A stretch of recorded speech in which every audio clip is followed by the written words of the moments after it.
นะครับวันนี้นะครับอาจารย์ก็มากินข้าวเย็นนะครับที่ร้าน KFC นะครับสาขาเดอะมอลล์ร้านแค่นะครับกับเมนูที่อยู่ตรงนี้นะครับนั่นคือเมนูไก่วิงแซ่บนั่นเองนะครับเป็นไงบ้างครับแอดมิ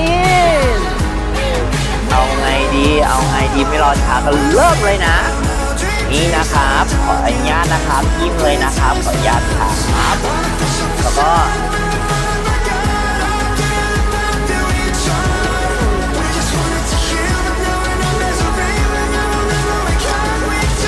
เป็นอร่อยที่อร่อยแซ่บอีหลีมากๆเลยครับหัวอร่อยมากๆเลยครับงั้นเรามาเยี่ยม